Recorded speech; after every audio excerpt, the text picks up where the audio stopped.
we have my video showing my McK&H Holland case. The case not the insert today. But I'm going to show you a few points with this signal. So it has some United States parts on this signal. What came like this when I got it. This one, this shatterproof lens stops vandals and phone blocks of the signal. Mine is the only one I've seen this type of lens on. This shatterproof. I've been around a lot of Searchlights. Not once have I seen this shatterproof lens in real life on a working signal. This one says General Signals, made in United States, and on this it says 177. It is backwards because I'm not going to take the lens off. It took me ages to get back, put it back on again. What this Searchlight was when I got it, it was all covered in graffiti and rust on the disc, and it's some but it still has the rust. So I haven't took it all off, but right here it was covered in blue graffiti right across here and right across here. But I was able to, I sanded it off, got all the rust off, and then painted. The only thing I couldn't get off is these scratches, but that gives a bit of character. And the dents, I do know a way how to get rid of dents and bends in the sign, because you notice my little crossing sign here.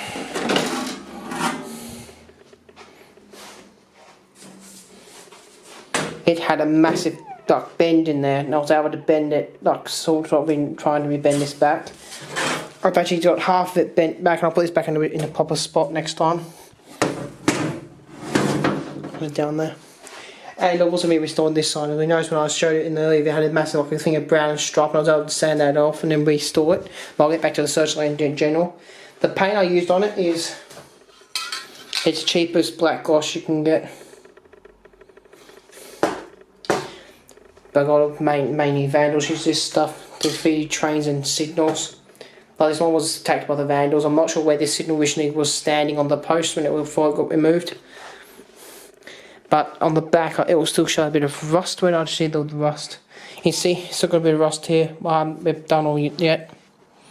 And rust marks here. But I've actually done a pretty good job getting rid of all the rust. Because this was completely rusty. You didn't know. It was so rusty. I was able to get the rust off and repaint it. Some of the bolts on this signal are not original. Some of them had to destroy to get this apart because some of the bolts are completely rusty. Couldn't get it off.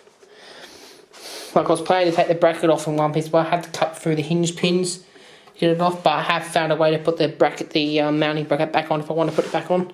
It's got some 2-inch bolts. What the second side was the hinge pins I will use.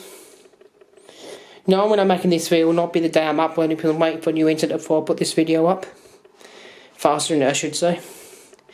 This Searchlight weighs a ton with the bracket. Me and my mum were able to lift this thing up with the bracket on, but with the bracket off, I can lift this thing up by myself. I made a custom wooden bracket for it, and if you can see it,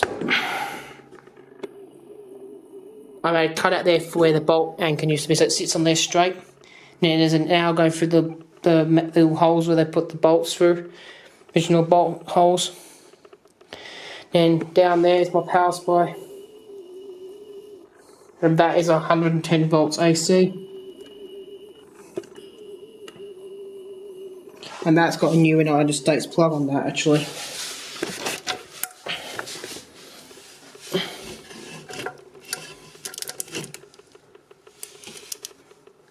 So I'm using a United States 2-prong plug. What I'm actually recommending, I'm actually gonna buy United States 3-prong plugs from J-Cars. I'm gonna buy another one day, where it has the ground prong, and then actually put a ground cable onto this metal box, ground it one day. So it's a 12 volts DC power supply for the lamp, box for the Metropolitan figures insert. It's got a small 12 volt AC adapter, that big square one at the back. Oh, that's it. That square one at the back there controls the switching up the colours. The 110 volts controls the 110 volt relay. I would recommend if you're going to get one of these, go second hand. They're much more cheaper because I spent over $450 just for that transformer to run the 110 volts. If you had a Metropolitan Vickers insert in America, you wouldn't have to bother with a transformer. You just run it straight on the mains power because it wouldn't have to worry about the voltage. But here we have 240 volts, so I had to have that involved to run the colour. But this Searchlight, by the date, it's actually around the 70s. This was installed, late 70s. But One thing I want to show. A lot of people don't know here, guys, that little hole there is actually a thing to aim this. So when you're putting these Searchlight back in the day, I'm actually repairing this, but if you... Where's the hole? You won't be able to see, but you can actually look through it somehow, and you can look right through. It's like a sniper's scope thing. You can look through. When you were putting these up, when people put these up in place, you had a train, you would have to sit in the block, and you have with the bracket, it has a bolt, you can screw the bolt, and you can like tilt it like this, or like this when you want to mount that on the pole to restore this, to put this in the right place. The only thing I'm restoring is that bracket down there, the other holding bracket. But the only thing I might hide me on this Searchlight because it's too big is the visor. Because all I want to do in the morning is get up out of my bed, bang my head on the visor. I took the visor sitting in the kitchen, and that's what's going to stay in a proper spot for this. One day I will get a proper pole and put this up in the garden when I get gardening one day. But that's the end of the video of my Searchlight signal. Here's my McK&H Holland case with a Metropolitan Vickers Searchlight insert. You'll see when I walk out in front of the Searchlight, it will change the colours. I can't show you right now because I want to show you it activating, but there's a PIR hooked to the Searchlight when I walk past. It turns on the insert power rather than 10 volts AC, and it will go back to danger in a minute.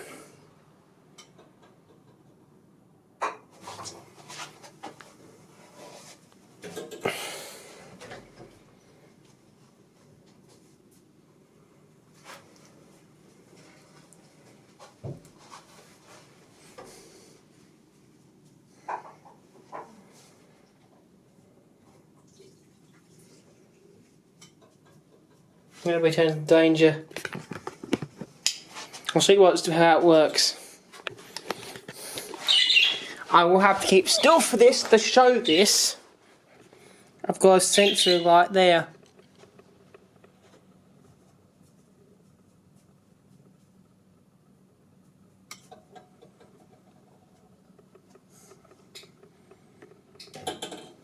You only need a little bit of motion, like when my mum just walked into a room, then it activated the Searchlight signal. And say if you want to set this up for a joke, say you can tell, like, say to your friends, the Searchlight say doesn't work, only fixed on red, and he walks past, it'll activate like looks like it's not being touched. Like you could have the PIR in a secret place, they go and see it, and when someone walks past the signal will go off. I'll get my mum to walk out in the hallway, you'll see it activate. Now walk into the lounge room. Walk into the lounge room. Go in the lounge room and go behind the PIR, and then it'll deactivate. So you can see my mum clear of the way of the Searchlight behind the PIR, and then it will deactivate the power.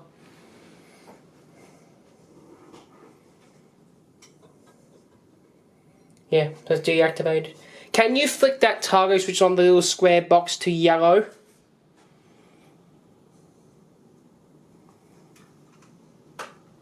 Yellow all the way across. Yes. No, it's on stop. It also would work with the yellow. No, the bottom one, you got to push the bottom one push it up to it faces towards the yellow. No, other one.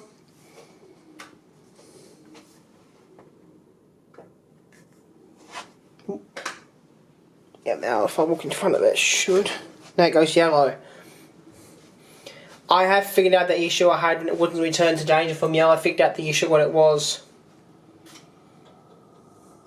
You can't go with the 12 volts back to danger, it won't reset. You have to have the 110 volts.